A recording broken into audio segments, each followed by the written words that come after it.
बड़ी खबर दिल्ली के सीलमपुर से है, जहां 15 साल के एक नाबालिग की हत्या के बाद कल रात जबरदस्त हंगामा हुआ। हत्या का आरोप भी नाबालिग पर ही है, जिसे पुलिस ने गिरफ्तार कर लिया है। 15 साल के करण की हत्या के बाद परिजनों के साथ स्थानीय लोगों का गुस्सा भड़क उठा। लोगों ने सड़क जाम कर दिया और दिल्ली पुलिस के खिलाफ नारेबाजी शुरू कर दी।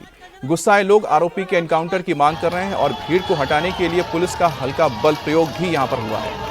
मामले की संवेदनशीलता को देखते हुए इलाके में भारी तादाद में पुलिस बल तैनात किया गया है। पुलिस के साथ मौके पर पहुंची फॉरेंसिक टीम ने घटनास्थल से सबूत भी जुटाए हैं। वहीं चाकू से नाबालिग की हत्या करने के आरोप में पुलिस ने एक और नाबालिग को पकड़ा है। साथ ही इस्तेमाल किया गया चाकू भी बरामद कर लिया गया है।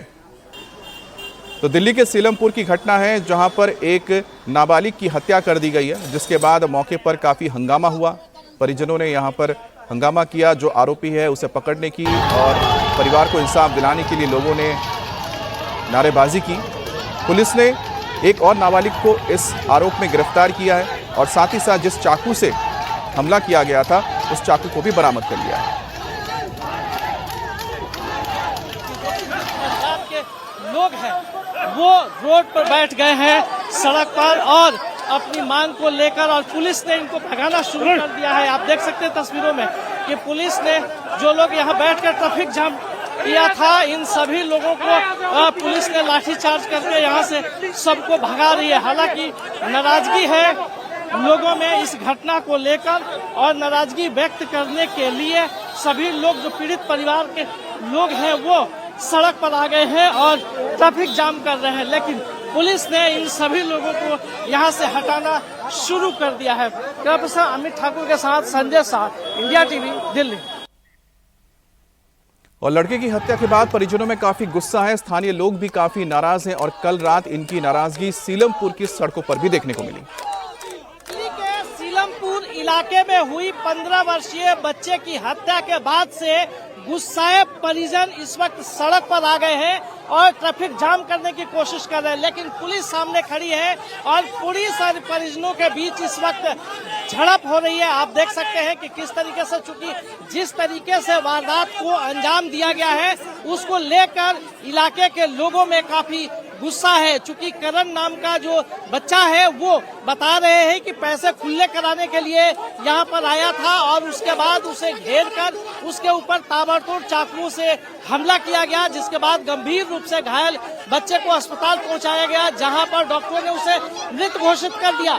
घटना के बाद जो मौके से फरार होने की कोशिश कर रहा था आरोपी, लेकिन आसपास के लोगों ने उसे पकड़कर पुलिस को सौंप दिया है। लेकिन जिस तरीके से वारदात को अंजाम दिया गया उससे पूरे इलाके में लोगों में नाराजगी है और नाराज लोग सड़क पर उतर गए हैं। हालांकि जो दोनों के जो पीड़ित परिवार है और जो आरोपी है वो दोनों अलग अलग समुदाय से है, जिसको देखते हुए इलाके में भारी पुलिस बल तैनात कर दिया गया है। प्रोफेसर अमित ठाकुर के साथ संजय शाह, इंडिया टीवी, दिल्ली। और बच्चे की मां का कहना है कि उनके बेटी की किसी से कोई दुश्मनी नहीं थी, वो तो बस अपने काम पर जाता था और रात में लौट आता था। बेटा है मेरा। क्या पता लगा आपको? कि उसके चक्कू मार दिया, उसके पापा का फोन आया था मेरे पास कि चक्कू मार दिया उसके, जा जरा देख जरा। तो मैं सीधा हॉस्पिटल आ गई एकदम से। किस जगह की वारदात है? जहाँ काम सीखता था वहीं की बात है। हाँ। कितनी उम्र है बेटी की? 15 साल है। लड़ाई झगड़ा तो नहीं, कुछ भी नहीं था उसका।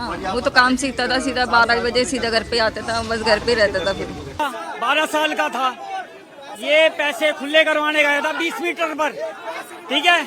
उसके बाद इसका दोस्त था कोई मोमनन समुदाय से, उसने इसके कंधे पे हाथ घेर के चाकू मारा। ऑन द स्पॉट लड़का ये खत्म हो गया। इस बात का अभी तक खुलासा नहीं है, इस बात का खुलासा नहीं है अभी तक। सर मैं एक बात कहना चाहता हूँ सर, ये लड़का मैं एक परिवार, मेरा बेटा था ये सर, और ये पुलिस वाले ये लाठीचार्ज कर रहे हैं हमारे पे। 10 साल का बच्चा, इसकी क्या दुश्मनी होगी सर? पैसे खुले कराने गया, लड़के के सीने पे चाकू मारा है या हार्ट पे सर, पूरी आंतड़ियां वगैरह उसकी बाहर कर दी। और जब वो लड़का जिनने मारा वो मार के पुलिस प्रशासन के पास गया तो उन्होंने गायब कर दिया इसे।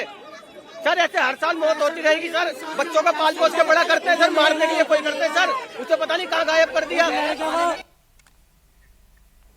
और स्थानीय लोगों में इस हत्या के बाद काफी गुस्सा है। लोग यूपी की योगी सरकार स्टाइल में एक्शन की मांग कर रहे हैं। लोगों का कहना है कि इस इलाके में पिछले कुछ महीने से ये तीसरी हत्या है। आरोप है कि इलाके के बदमाश इस तरह की वारदात को अंजाम देकर दहशत फैलाना चाहते हैं ताकि इलाके के लोग अपना घर बार छोड़कर चले जाएं। हत्या है, तीसरी हत्या है। जुनैल से, बच्चों से, बड़े जो क्रिमिनल हैं वो बच्चों से हथियार बना के उसे तीसरी हत्या करी है। ये शरीफ आदमियों को पहले कुणाल मारा, अब ये बच्चा मार दिया। कोई कसूर है दिल्ली पुलिस से और जितने लोग हैं ये क्राइम को चलाने वाले, इनका एनकाउंटर होने चाहिए। बिगर ये कोई इलाज नहीं है। दहशत के लिए मार रहे हैं कि ये पलायन कर हिंदू है, छोड़ छोड़ के भाग जाए घर। बेगुनाह बच्चों को मार रहे हैं सर, 50-50 चाकू मारते हैं पेट में बच्चों के। 14 साल का बच्चा, 17 साल का बच्चा मार रहे हैं। क्या बिगाड़ा किसी का? मेरे बेटे कुणाल को भी मारा था 5 महीने पहले 17 अप्रैल को। गली में से करण भागता हुआ आया और मेरे पैरों में गिर गया। मैंने एकदम ही उसे उठाया तो भाई खून ही खून। मैंने कुछ नहीं समझ में आया कि गले में गमछा था, गमछा खींच के उसके बांध के और जग प्रवेश अस्पताल लेके भाग। खबर भी दिल्ली से है, जहां के तिमारपुर इलाके में कुछ लड़कों ने एक ट्रैफिक पुलिसकर्मी की पिटाई कर दी और वजीराबाद फ्लाईओवर के पास ट्रैफिक पुलिसकर्मी के साथ मारपीट का ये वीडियो सामने आया है। आरोप है कि बिना हेलमेट के रोके जाने पर लड़कों ने पहले पुलिसकर्मी के साथ बदतमीजी की और फिर मारपीट की।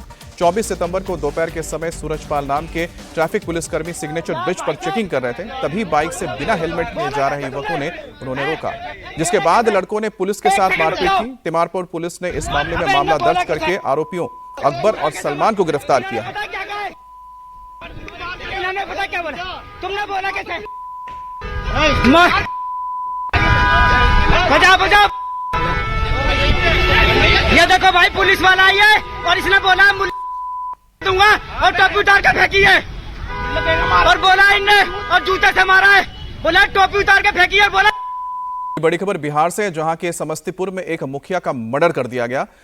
करिहारा पंचायत के मुखिया मनोरंजन गिरी की अपराधियों ने गोली मारकर हत्या कर दी और बताया जा रहा है कि मुखिया मनोरंजन गिरी जब बाइक से जा रहे थे, इसी दौरान घात लगाकर उन पर हमला किया गया। वारदात को अंजाम देने के बाद बेखौफ बदमाश फरार हो गए। घटना की सूचना मौके पर पहुंची और पुलिस ने जांच शुरू कर दी और आरोपियों की गिरफ्तारी के लिए छापेमारी की जा रही है। पुलिस को आपसी रंजिश में यह हत्या का शक। हम लोग घर पे थे तो हमारे गांव के ही ये मुखिया थे। 3 बार से ये मुखिया बने थे और शाम के फोन गया कि ऐसे दोस्त के द्वारा कि उनको गोली मार दिया गया। तो हम लोग दौड़ के आए देखने के, तो इनको गोली मार के हत्या की है। कौन सा जगह है ये बैराजर पानी टंकी है। ये तो करिहारा पंचायत के मुखिया थे मनोरंजन गिरी जी, उनकी हत्या यहाँ पर हुई है। अभी हम लोग उसी घटना स्थल के पास खड़े हैं और जो अनुसंधान है हम लोगों का वो प्रारंभिक चरण में है। कुछ संभावित लोगों के नाम भी हम लोगों के सामने आए हैं और घटनाओं का कुछ कारण भी सामने आया है। ये यहाँ पर मुखिया थे, लेकिन जो हम लोगों की जानकारी है कि इनका अपना खुद का एक विस्तृत आपराधिक इतिहास था और पिछले महीने एक हत्या हुई थी इसी इलाके में, जिनमें ये प्राथमिकी अभियुक्त भी थे। इस बीच भी 1-2 व्यक्तियों द्वारा इनके द्वारा धमकी देने की शिकायतें दर्ज कराई गई थी। तो ये जो मोटिव्स हैं हम लोगों के सामने हैं, लेकिन अभी हम लोगों के पास कुछ संभावित लोगों के नाम हैं और हम लोग जल्दी से जल्दी उस पर अपना अनुसंधान करते हुए जो भी इस घटना में शामिल हैं उन लोगों को गिरफ्तार करेंगे और अग्रिम कार्रवाई होगी। एयरफोर्स में 6 दशकों तक सेवा देने के बाद MiG-21 फाइटर प्लेन आज रिटायर होने जा रहा है। फाइटर प्लेन को चंडीगढ़ एयरबेस से अंतिम विदाई दी जाएगी। इस मौके पर खास कार्यक्रम का आयोजन किया जाएगा। आज आखिरी बार MiG-21 फाइटर प्लेन आसमान में बादल और पैंथर फॉर्मेशन में उड़ान भरेंगे। खास बात है कि इस मौके पर air force chief air marshal AP Singh Badal 3 नाम से स्क्वाड्रन की आखिरी उड़ान भरेंगे। MiG-21 की विदाई में स्क्वाड्रन लीडर प्रिया शर्मा उन पायलटों में शामिल होंगी जो औपचारिक MiG-21 फ्लाई पास में हिस्सा लेंगी और विदाई समारोह में शामिल होने वाले 23 स्क्वाड्रन के 6 जेट विमानों को लैंडिंग के समय वाटर कैनन सलामी दी जाएगी। इस मौके पर रक्षा मंत्री राजनाथ सिंह और तीनों सेनाओं के प्रमुख भी मौजूद रहेंगे। 62 साल की शानदार सेवा और 16 लाख घंटे से अधिक की उड़ान पूरी करने के बाद इस आकाश के योद्धा के इंजन हमेशा के लिए खामोश हो जाएंगे।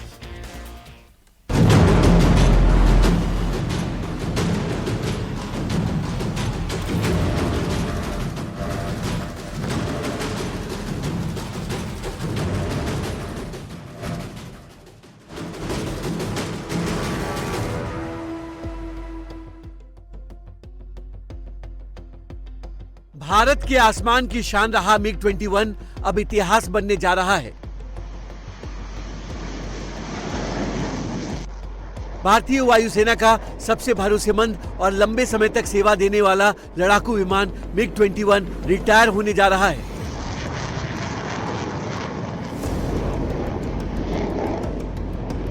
छह दशकों से आसमान में भारत की आन बान शान रहा MiG-21 सुपरसोनिक फाइटर एयरक्राफ्ट आज अपनी आखिरी उड़ान भरेगा। भारत की धरती पर जिस जगह पर MiG-21 ने अपना पहला कदम रखा था, आज उसी जगह से टामरैक पर वह आखिरी बार टेक ऑफ करेगा। भारत के आसमान पर दहाड़ने वाला 6 दशकों तक दुश्मन के दिल में खौफ पैदा करने वाला MiG-21 का विदाई समारोह चंडीगढ़ में होगा, जहां वायुसेना प्रमुख air chief marshal Amarpreet Singh MiG-21 के बादल फॉर्मेशन को फ्लाई करेंगे। उनके साथ होगी squadron leader Priya Sharma. Priya Sharma Indian air force की 7वीं महिला फाइटर पायलट हैं, जो MiG-21 को आखिरी बार आसमान की ऊंचाइयों पर ले जाएंगी। चंडीगढ़ में MiG-21 की विदाई समारोह बेहद खास होगा। पैंथर्स के नाम से मशहूर 23वीं स्क्वाड्रन के 6 MiG-21 जेट्स फ्लाइट फॉर्मेशन में हिस्सा लेंगे।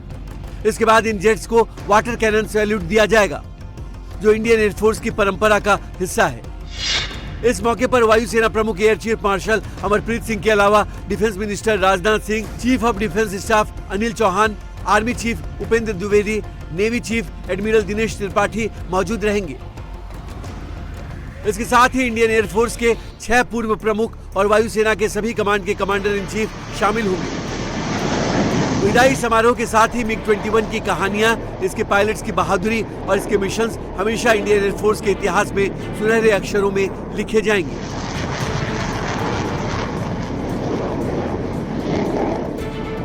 छह दशकों तक हिंदुस्तान के आसमान का प्रहरी रहा MiG-21 अपनी तेज रफ्तार और हल्के वजन से मैदान जंग में भारत के लिए बहुत उपयोगी साबित हुआ। 1965 में पाकिस्तान के साथ जंग से लेकर 2025 में ऑपरेशन सिंदूर तक MiG-21 ने हमेशा अपना लोहा पूरी दुनिया के सामने मनवाया है।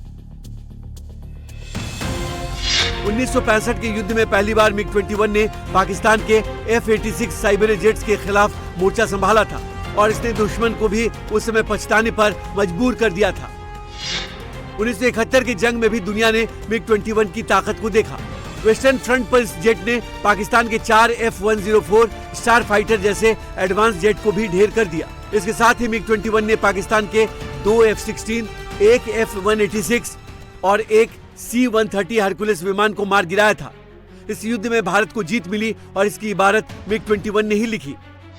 कारगिल युद्ध के दौरान MiG-21 ऑपरेशन सफेद सागर का बड़ा हिस्सा था। कारगिल की ऊंची चोटियों पर MiG-21 ने ही पेट्रोलिंग करके पाकिस्तान को पीछे हटने पर मजबूर कर दिया था। साल 2019 में बालाकोट एयर स्ट्राइक के बाद जो कुछ हुआ उसे पूरी दुनिया कभी नहीं भुला पाएगी। 27 फरवरी 2019 को विंग कमांडर अभिनंदन ने MiG-21 से महज 90 सेकंड में पाकिस्तान के F-16 को ढेर कर दिया था। F-16 को अमेरिका का सबसे मॉडर्न फाइटर जेट माना जाता है। MiG-21 फाइटर जेट्स ने आखिरी बार इस साल मई में ऑपरेशन सिंदूर के दौरान भी अपना जलवा दिखाया और पाकिस्तान के छक्के छुड़ाए। एक वक्त ऐसा था जब इंडियन एयरफोर्स में 800 से ज्यादा MiG-21 उड़ान भर रहे थे। शक्ति, गति और मारक क्षमता की वजह से दुश्मन MiG-21 से कांपते थे, लेकिन समय के साथ इसके पुराने डिजाइन और सेफ्टी इश्यूज की वजह से इसे रिटायर करने का फैसला लिया गया। इसकी खूबियों और इसकी खामियों की वजह से MiG-21 को 2 नाम मिले। एक नाम है टाइगर ऑफ द स्काई, यानी इसे आसमान का टाइगर कहा जाता था, लेकिन इसके साथ हुए हादसों की वजह से कुछ समय बाद इसे फ्लाइंग कॉफिन यानी उड़ता ताबूत भी कहा जाने लगा। लेकिन 6 दशकों तक आसमान की प्रहरी इंडियन एयरफोर्स के इस फाइटर जेट्स की जांबाजी को पूरा देश हमेशा याद रखेगा। और पीएम मोदी आज बिहार की महिलाओं को बड़ी सौगात देने जा रहे हैं। महिला रोजगार योजना के तहत वो 75 लाख महिलाओं के बैंक अकाउंट में आज 10-10 हजार रुपए की पहली किश्त ट्रांसफर करने जा रहे हैं। सुबह 11 बजे वर्चुअल माध्यम से पीएम मोदी इस कार्यक्रम में शामिल होंगे। वहीं पर सीएम नीतीश कुमार भी इसमें वर्चुअली जुड़ेंगे। आगामी विधानसभा चुनाव को लेकर इस योजना का बड़ा गेम चेंजर माना जा रहा है, जबकि आरजेडी ने एनडीए सरकार की इस योजना को लेकर तंज कसा है। उधर कांग्रेस महासचिव प्रियंका गांधी भी आज बिहार में महिलाओं से संवाद करने जा रही हैं। दोपहर 12 बजे वो पटना स्थित कांग्रेस कार्यालय सदाकत आश्रम में महिलाओं से मुखातिब होंगी।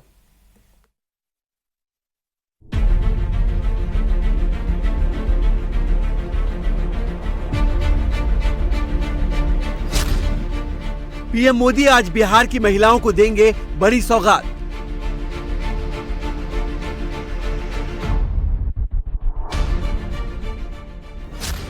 75 लाख महिलाओं को मिलेंगे 10-10 हजार रुपए।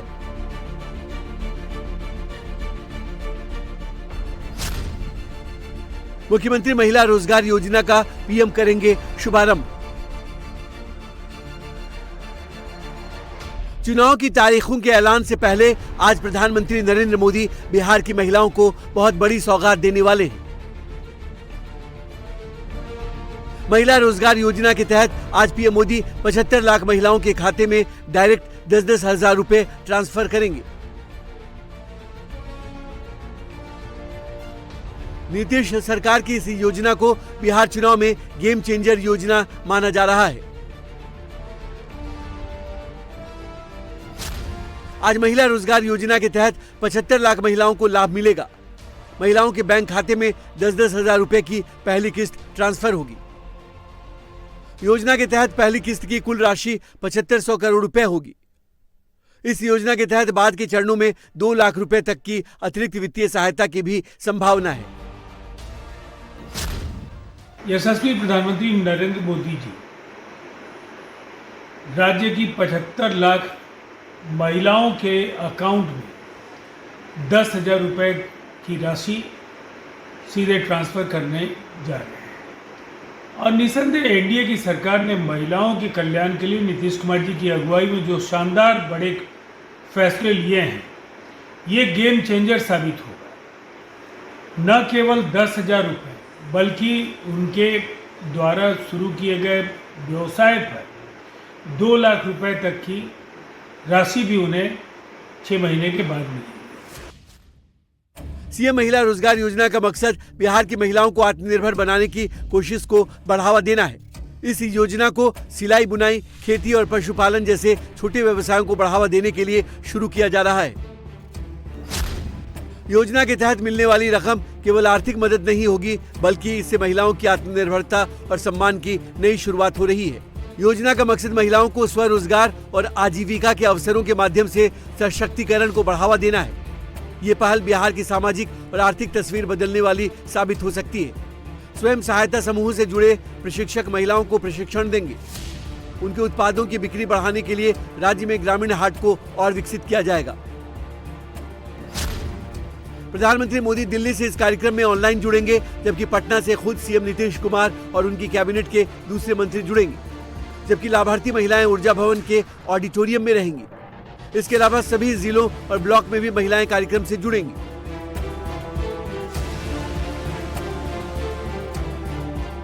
बिहार चुनाव से पहले महिला रोजगार योजना को महिलाओं का वोट हासिल करने के लिए जहां एक बड़ा दांव माना जा रहा है, वहीं आरजेडी ने इस योजना को लेकर तंज कसा है। नेता प्रतिपक्ष तेजस्वी यादव ने कहा कि महिला को हर महीने 2500 रुपए देने की हमारी घोषणा से नीतीश सरकार घबरा गई और जल्दबाजी में इस योजना का ऐलान कर दिया, जबकि ये योजना व्यवहारिक नहीं है। हम लोगों की लगातार कोशिश रही महिलाओं का मान सम्मान बढ़े, महिलाओं को प्रतिनिधित्व का मौका मिले, महिला आगे बढ़े, महिला सशक्त हो, और यही हम लोगों की कामना है कि आधी आबादी जो है डिसीजन मेकिंग में, पॉलिसी मेकिंग में जहां नियम बनाए जाए। दरअसल बिहार में दोनों गठबंधन महिलाओं को साधने में जुट गया है। आरजेडी ने जहां माई बहन मान योजना का ऐलान किया है, जिसमें हर महीने महिलाओं को 2500 रुपए देने का वादा है, वहीं कांग्रेस महासचिव प्रियंका गांधी भी आज बिहार पहुंच रही हैं, जहां वो महिलाओं से संवाद करेंगी।